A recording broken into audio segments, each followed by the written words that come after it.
ইন্নাল হামদুলিল্লাহি নাহমাদুহু ওয়া নুসাল্লি আলা রাসূলিহিল কারীম আম্মা বা'দ ফাউযু বিল্লাহি মিনাশ শাইতানির রাজীম বিসমিল্লাহির রহমানির রহিম লাকাদ খালাকনাল ইনসানা ফি আহসানি তাকওয়িম সাদাকাল্লাহুল আযীম ওয়া সাদাকা রাসূলুহুন নাবিয়্যুল কারীম কুল্লু কালাম ইবনি আদম আলাইহি লা লাহু ইল্লা আমরুন বিমারুফ আও নাহিয়ুন আনিল মুনকার আও যিকরিল্লাহ সাদাকাল্লাহুল আযীম। মুআজ্জিজ মোহতারাম, সম্মানিত দিনদার পরহেজগার মুত্তাকি মুসলমান ভাই বোনেরা, যে যেখান থেকে দেখছেন শুনছেন, আশা করছি সকলে ভালো আছেন, সুস্থ আছেন। প্রিয় সম্মানিত দিনী মুসলমান ভাই বোনেরা, আপনাদের সামনে অসংখ্য আয়াতে কারিমার থেকে ছোট্ট একটি আয়াতে কারিমা তেলাওয়াত করেছি। অসংখ্য পরিমাণ হাদিস শরীফ থাকার পরেও ছোট্ট একটি হাদিস শরীফ তেলাওয়াত করেছি, যে হাদিসটি হযরত আম্মাজান হাবিবা রাদিয়াল্লাহু তাআলা আনহা বর্ণনা করেছেন। সম্মানিত দিনী মুসলমান ভাই বোনেরা, যে আমরা আল্লাহ তাআলার গোলাম, আল্লাহ তাআলার দাস, আল্লাহ তাআলার দেয়া সমস্ত নিয়ামত আমরা ভোগ করছি। আর এই নিয়ামত সম্পর্কে আল্লাহ তাআলা জিজ্ঞাসা করবেন আমাদের কাছে, সুম্মা লাতুস আলুন্না ইয়াউমা ইযিন আনিন নাঈম। আল্লাহ তাআলা বলেছেন যে তোমাদের কাছে সমস্ত নিয়ামত সম্পর্কে জিজ্ঞাসা করা হবে, সমস্ত নিয়ামত সম্পর্কে আমরা আমাদেরকে জবাব দিতে হবে। তা আমরা কি জবাব দেব? এই 70 বছরের জীবনে আল্লাহ তাআলা কতই না নিয়ামত দ্বারা আমাদেরকে ভরপুর করে দিয়েছেন, অসংখ্য নিয়ামত দিয়ে ভরপুর করে দিয়েছেন, অসংখ্য নিয়ামত। এই নিয়ামতের নাশুকরিয়াতান আমরা আদায় করি বেশিরভাগ সময়। আল্লাহ তাআলা বলেছেন নাশুকরিয়াতান আদায় করো না। আল্লাহ তাআলা বলছেন বান্দা তুমি শুকরিয়াতান আদায় করো, লা তাকফুরুন। আল্লাহ তাআলা বলতেছে আমার নাশুকরিয়াতান আদায় করো, লা তাকফুরুন। আল্লাহ তাআলা বলতেছেন ফাজকুরুনি আযকুরকুম ওয়াশকুরুলি ওয়া তাকফুরুন। আল্লাহ তাআলা বলতে বান্দা আমি আল্লাহ তাআলাকে স্মরণ করো, কারণ আমি তোমাকে অসংখ্য নিয়ামত দিয়েছি, অসংখ্য নিয়ামত। তো অসংখ্য নিয়ামতের মধ্যে আজকে আমি মানুষের শরীরের মধ্যে যে নিয়ামত আছে, এই নিয়ামত নিয়ে আমি আজকে সামান্য আলোচনা রেখেই শেষ করে দেব। তো হাদিসটির মধ্যে আল্লাহ রাসূল সাল্লাল্লাহু আলাইহি ওয়াসাল্লাম বলেছেন যে কুল্লু কালাম ইবনে আদম, আল্লাহ রাসূল বলতেছেন সমস্ত বনি আদমের কথাই ক্ষতিকর। আমরা যে কথা বলি, এই কথা বলার ক্ষেত্রে প্রিয় হাবিব সাল্লাল্লাহু আলাইহি ওয়াসাল্লাম বলতেছেন, আল্লাহর হাবিব সাল্লাল্লাহু আলাইহি ওয়াসাল্লাম বলতেছেন সমস্ত মানুষের কথাই ক্ষতিকর। তো কেন ক্ষতিকর? কারণ এই জবানের অনেক দাম। আল্লাহ তাআলা এমন এক মেশিন দিয়েছেন যেই জবানের কারণে আমার দিলটা নুরানি হতে পারে, যেই জবানের কারণে আমার রূহটা শক্তিশালী হতে পারে, যেই জবানের কারণে আমার অন্তরটা আলোকিত হয়ে সেই আলো জমিন, আসমান, কবর, মিজান, পুলসিরাত, কিয়ামত, জান্নাত সব জায়গায় আলোকিত করবে। সুবহানাল্লাহ। তো আল্লাহ তাআলা বলতেছেন লাকাদ খালাকনাল ইনসান ফি আহসানি তাকওয়িম। আমি মানুষকে উত্তম রূপে সৃষ্টি করেছি এবং তাতে দিয়েছি ইহসান। ইহসান কি? ইহসান হলো নিজের প্রতি সবচাইতে ইহসান হলো নিজের প্রতি নিজে দয়া করা, আল্লাহর সৃষ্টি মাখলুকের উপরে দয়া করা। নিজের প্রতি দয়া করা কি? রব্বানা যালামনা আনফুসানা। রব্বানা, হে আমাদের পরবর্তীকার আলম, আল্লাহ তাআলাকে বলতেছে রব্বানা, হে আমাদের প্রতিপালক, যালামনা, আমরা জুলুম করেছি, আনফুসানা, আমাদের নিজেদের নফসের উপরে। তো ওই ব্যক্তি উত্তম যে নিজের উপরে সর্বপ্রথম ইহসান করে, পরিবারের উপরে ইহসান করে, সমাজের উপরে ইহসান করে, মাখলুকের উপরে ইহসান করে, রাষ্ট্রের উপরে ইহসান করে, আন্তর্জাতিক জায়গাও সে ইহসান করে। এটাই হচ্ছে সবচাইতে বড় জিনিস। তো আল্লাহ তাআলা আমাদের যে ছোট্ট কয়েকটি জায়গা দিয়েছেন, যেই জায়গাটা অত্যন্ত দামি, আল্লাহর হাবিব বলছেন সমস্ত মানুষের কথাই ক্ষতিগ্রস্ত, শুধুমাত্র আমরুন বিমারুফ, সৎ কাজের আদেশ। কি ভাই? আমরা সবাই জানি সৎ কাজের আদেশ। এই সৎ কাজের আদেশ করার জন্য এক শ্রেণীর মানুষ, বাংলাদেশের মানুষ, জবানকে তালাবদ্ধ করে দেওয়ার জন্য অত্যাচার, জুলুম, নির্যাতন চালিয়েছে। আমরুন বিমারুফ, যখন তোমরা জবানকে ভালো কাজে ব্যবহার করবে, সৎ কাজের আদেশ করবে, সেটা তোমার জন্য ক্ষতিকর না, সেটা তোমার জন্য নাজাতের উপায় হয়ে যাবে। সেটা দুনিয়াতেও হবে, পরিবারের মধ্যেও হবে, সমাজেও হবে, কবরেও হবে, হাসরেও হবে, মিজানেও হবে। আল্লাহ তাআলা বলতেছেন আমরুন বিমারুফ আও নাহিউন মুনকার, এবং অসৎ কাজের নিষেধ, সৎ কাজের আদেশ, অসৎ কাজের নিষেধ। আও জিকিরিল্লাহ, এবং আল্লাহ তাআলার জিকির, আল্লাহ তাআলার জিকির। তাহলে এই জবান, আল্লাহ তাআলা আমাদের অত্যন্ত গুরুত্বপূর্ণ একটি জিনিস হলো জবান। আল্লাহ তাআলা আমাদের উত্তম রূপে সৃষ্টি করেছেন, দিয়েছেন চোখ, কান, নাক, কত সুন্দর দিয়েছেন। দেখেন, জবান দিয়েছেন, নাক দিয়েছেন, কান দিয়েছেন, চোখ দিয়েছেন। এগুলো আল্লাহ তাআলা দিয়েছেন কেন?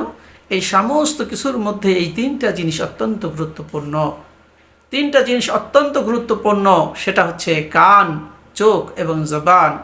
এই তিন জিনিস যখন মানুষ কাজে লাগায়, এই তিন জিনিস যখন মানুষ কাজে লাগায়, তখন ওই মানুষটা এই যুগ শ্রেষ্ঠ মানুষ হয়ে যায়, উত্তম মানুষ হয়ে যায়, আল্লাহর অলি হয়ে যায়। সুবহানাল্লাহ।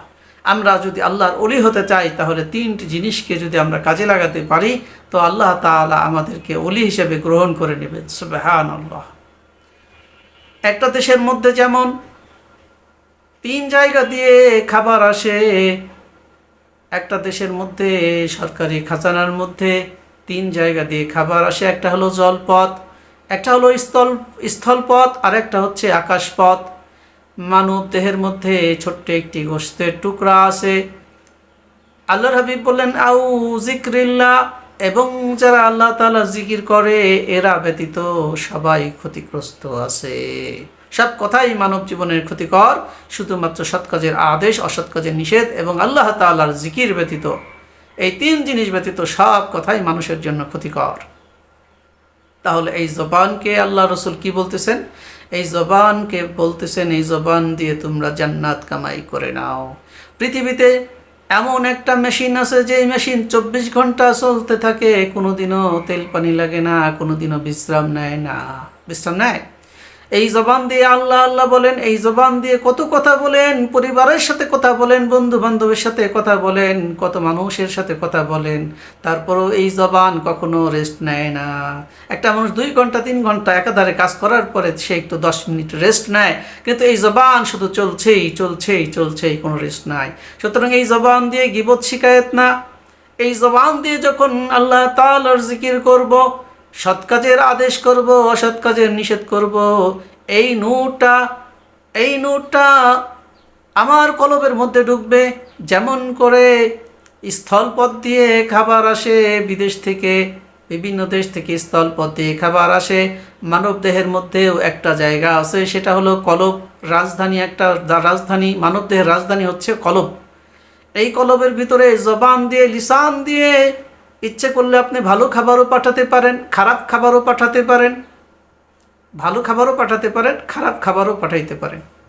এই হয় নূর হবে, নাই কি হবে? এই নূরটা আলোকিত হতে পারে, অন্ধকারও হতে পারে, পাপ হতে পারে, পুণ্য হতে পারে। সুতরাং জবানকে ভালো কাজে লাগাতে হবে, তাহলে আপনার কলবটা আলোকিত হবে। দেশের মধ্যে যেমন খাবার আসে আকাশপথ দিয়ে, এই কান হলো আকাশপথ। এই মানব দেহের জন্য কলবের ভিতরে আপনি আকাশপথ দিয়ে, কান দিয়ে যদি ভালো কথা শোনেন, কোরআন তেলাওয়াত শোনেন, দ্বীনের কথা শোনেন, ওয়াজ মাহফিলের কথা শোনেন, উলামা ইকরামের কথা শোনেন, কোরআন তেলাওয়াত শোনেন, হাদিস শোনেন, সৎ কাজের আদেশ শোনেন, অসৎ কাজের নিষেধ শোনেন, এবং এই কান দিয়ে যদি ভালো কিছু করেন, শোনেন, তাহলে এই কান দিয়ে আপনার কলবের মধ্যে নূর ঢুকবে, নূর ঢুকবে, আলো ঢুকবে, অন্ধকার ঢুকবে না, জুলুম ঢুকবে না, জিল্লিম ঢুকবে না, নূর ঢুকবে। এই নূর আপনার অন্তরকে আলোকিত করবে, কলবকে নুরানি করবে। সুতরাং কানের সঠিক ব্যবহার আমাদেরকে করতে হবে। একটা দেশের মধ্যে যখন খাবার আসে জলপথ দিয়ে, এই চোখ হলো জলপথ এই মানব দেহের জন্য। লাকাদ খালাকনাল ইনসানা ফি আহসানি তাকওয়িম, এই চোখ হলো জলপথ। চোখ দিয়ে যখন মানুষ ভালো কিছু দেখে, কোরআন দেখে, উলামা ইকরামকে দেখে, মসজিদ দেখে, মা জননী বাবাকে রহমতের দৃষ্টিতে দেখে, বাইতুল্লাহ শরীফ দেখে, হেরেম শরীফ দেখে, চোখ দিয়ে যত ভালো কাজ আছে দেখে, এই চোখ দিয়ে খারাপ দিকে তাকায় না, ভালো ভালো কাজ করে, তখন এই চোখ দিয়ে অন্তরের মধ্যে আলো ঢুকতে থাকে। সুবহানাল্লাহ, আলো ঢুকতে থাকে। এই জন্য চোখের সঠিক ব্যবহার করতে হবে। আল্লাহ তাআলা বলেন, ওদেরকে আমি চোখ দিয়েছি, কান দিয়েছি, জবান দিয়েছি, কিন্তু ওরা এটাকে সঠিকভাবে ব্যবহার করে না, আমার নাশুকরিয়াতান আদায় করে বেশি, আর সন্তুষ্টি অল্পই আদায় করে। কুল হুয়াল্লাযী আনশাআকুম ওয়া জাআলা লাকুমুস সামআ ওয়াল আবসারা ওয়াল আফইদা কলিলাম মা তাশকুরুন। আমি, কুল হে নবী বলেন, কুল হুয়াল্লাযী আনশাআকুম, আমি ওদেরকে দিয়েছি জবান, কান দিয়েছি, চোখ দিয়েছি, আফইদা অন্তরও দিয়েছি। যেই অন্তর দিয়ে ভালো কিছু চিন্তা করার কথা ছিল, যেই কলবটাকে নুরানি বানানোর কথা ছিল, সেই কলবটা দিয়ে ওরা ভালো কিছু চিন্তাও করে না, কলবটাকে আলোকিত করে না। কলিলাম মা তাশকুরুন, কলিলাম মা তাশকুরুন, অতি অল্পই আমার শুকরিয়াতান আদায় করে। সুবহানাল্লাহ, আল্লাহু আকবার। এজন্য আমাদের কলবকে নুরানি করার জন্য, আমাদের কলব জগৎটাকে সুন্দর করার জন্য, মুমিনের কলব হচ্ছে আল্লাহ তাআলার আরশ, মুমিনের কলব হচ্ছে আল্লাহ তাআলার আরশ। এই মহাবিশ্বের মধ্যে বাইতুল্লাহ শরীফ হচ্ছে মূল কেন্দ্রবিন্দু, আর এই ক্ষুদ্র বিশ্বের মধ্যে বাইতুল্লাহ হলো বান্দার কলব, আল্লাহ তাআলার বান্দার কলব। এই জন্য কলবটাকে নুরানি বানাতে হবে। কলবটাকে নুরানি বানানোর উপায় কি? সৎ কাজের আদেশ, অসৎ কাজের নিষেধ, আর আল্লাহ তাআলার জিকির। আল্লাহ তাআলার জিকির করতে হবে, তাহলেই এই কলবটা নুরানি হবে। আল্লাহ তাআলার জিকিরের কোনো সীমা পরিসীমা নাই। আল্লাহ তাআলা বলতেছেন, ইয়া আইয়ুহাল্লাযীনা আমানু যকুরুল্লাহা যিকরান কাসীরা ওয়াসাব্বিহু বুকরাতাও ওয়াসীলা। সমস্ত ইবাদতের একটা রুটিন করে আল্লাহ তাআলা দিয়েছেন, কিন্তু জিকিরের কোনো রুটিন আল্লাহ তাআলা করেন নাই। বান্দাকে বলছে, বান্দা 24 ঘন্টায় আমি আল্লাহ তাআলাকে স্মরণ করো, 24 ঘন্টা ফাজকুরুনি। কোনো জায়গায় জিকিরের জন্য কোনো রুটিন বেঁধে দেয় নাই। আল্লাহ তাআলা বলতেছেন আকসিরু আল্লাহ তাআলা বলতেছেন যিকরান কাসীরা, বেশি বেশি আমি আল্লাহ তাআলাকে স্মরণ করো। জিকির এমন এক জিকির, আর এই জিকির করে কি দিয়ে? জিকির করার জন্য জিহ্বা, লিসান দরকার। সমস্ত অঙ্গ প্রত্যঙ্গই জিকির করে, তবে লিসান দিয়ে আল্লাহ তাআলাকে ডাকতে হবে। ওয়াইজা সাআলাকা ইবাদি আন্নি ফাইন্নি করিব। আল্লাহ তাআলাকে যখন আমরা ডাকবো, জিহ্বা দিয়ে ডাকবো, আল্লাহ আল্লাহ আল্লাহ বলবো, আলহামদুলিল্লাহ সুবহানাল্লাহ বলবো, কুরআনুল কারীম তেলাওয়াত করব, সব সময় আল্লাহ তাআলার ধ্যান খেয়ালে থাকবো অন্তর দিয়ে, আর জবান দিয়ে আল্লাহ তাআলাকে ডাকতে থাকবো। তো আল্লাহ তাআলা আমাকে তার ওলি হিসাবে কবুল করে নেবে। সুবহানাল্লাহ। এজন্য সম্মানিত দ্বীনি মুসলমান ভাই বোনেরা, এই জন্য বলবো যে অন্তরকে নুরানি বানাতে চান, ওলি হতে চান, তাহলে আল্লাহ তাআলার জিকিরের বিকল্প আর কিচ্ছু নাই। সমস্ত ইবাদত তো একটা নির্দিষ্ট সময় করে দিয়েছেন, কিন্তু জিকিরের কোনো ওয়াক্ত নাই, জিকিরের কোনো সময় নাই। সর্বহালতে আপনাকে জিকির করতে হবে, সর্বহালতে জিকির করতে হবে।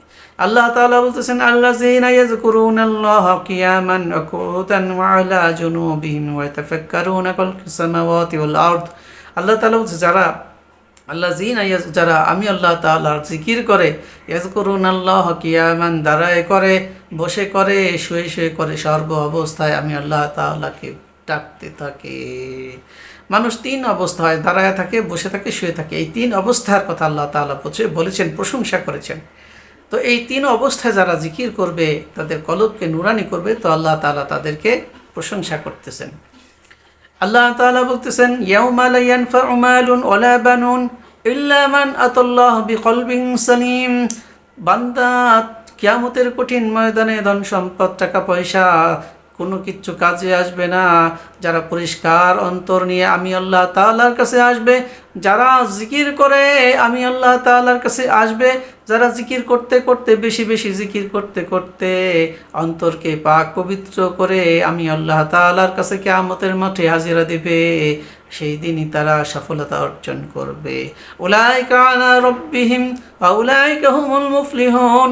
তারা তাদের রবের নির্দেশিত সুপথে ছিল, আর তারাই কালকে কিয়ামতের মাঠে সফলতা অর্জন করবে, ডান হাতে আমলনামা পাবে, জান্নাতবাসী হয়ে যাবে।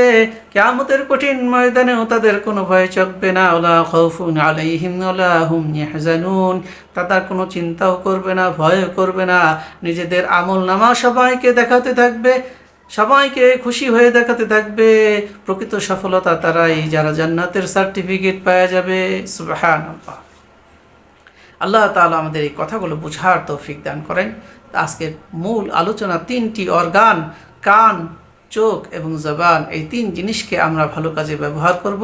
আল্লাহ তাআলা আমাদের বুঝে দান করেন। আমাদের এই 3 জিনিস যখন ভালো মতো ব্যবহার করা শিখে যাব, তখন আমাদের কলবটা নুরানি হয়ে যাবে, আলোকিত হয়ে যাবে। আর এই কলবের ভিতরে 10,000 পর্দা আছে। কয় হাজার? 10,000 পর্দা আছে। এই 10,000 কলবের মধ্যে এই 10,000 পর্দাকে সরানোর জন্য জিকির একমাত্র উপায়। আল্লাহ তাআলার জিকির করতে করতে করতে করতে এই কলবের মধ্যে পরিষ্কার হয়ে যায়, স্বচ্ছ কাচের আয়নার মতো হয়ে যায়, নূরানি হয়ে যায়, আলোকিত হয়ে যায়।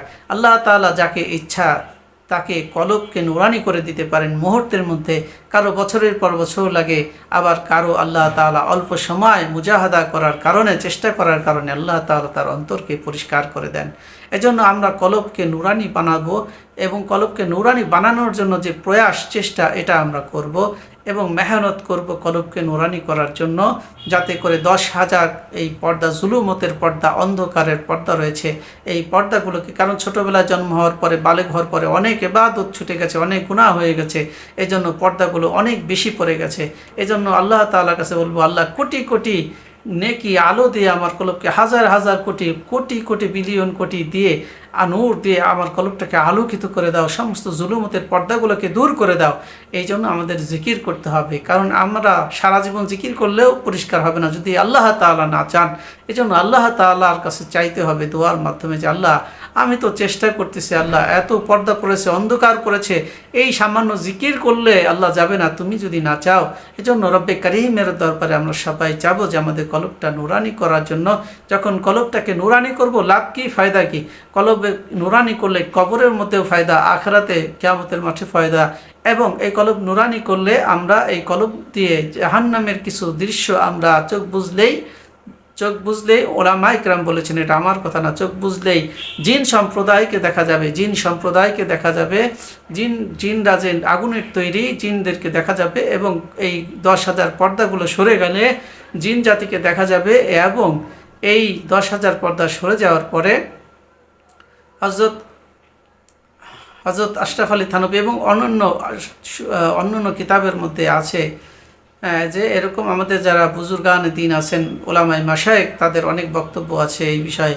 তো আমরা আসলে অনেক কিছু বলতে চাইলেও মিডিয়ার সামনে বলতে পারি না। এজন্য আসলে প্র্যাকটিস করতে হবে, প্র্যাকটিস করলেই সফলতা আসবে। এবং এই কলবকে নুরানি করলে আপনি জাহান্নামের কিছু দৃশ্য অবলোকন করতে পারবেন এবং জিন সম্প্রদায়কেও দেখতে পারবেন। আল্লাহ তাআলা এই কলবকে নুরানি করার দ্বারা অনেক ফজিলত, দুনিয়াতেও লাভ পাবেন, আখিরাতেও লাভ পাবেন। আল্লাহ তাআলা আমাদের সকলকে 3টি জিনিসকে সঠিক ব্যবহার করে আমাদের কলবকে নুরানি করার তৌফিক আল্লাহ তাআলা দান করেন। নফস শয়তানের থেকে বাঁচার জন্য আমাদের বেশি বেশি জিকির করতে হবে। নফস শয়তান থেকে বাঁচার জন্য, জিন শয়তান থেকে, নফস শয়তান থেকে আশ্রয়ের জন্য আল্লাহ তাআলার কাছে বেশি বেশি দোয়া করতে হবে এবং দুনিয়াতে সফলতা অর্জন করতে হবে কলবকে নুরানি করে। সেজন্য আল্লাহ তাআলা আমাদের সকলকে তৌফিক দান করেন। আমা তৌফিক ইল্লা বিল্লাহ। আসসালামু আলাইকুম ওয়া রাহমাতুল্লাহি ওয়া বারাকাতুহু।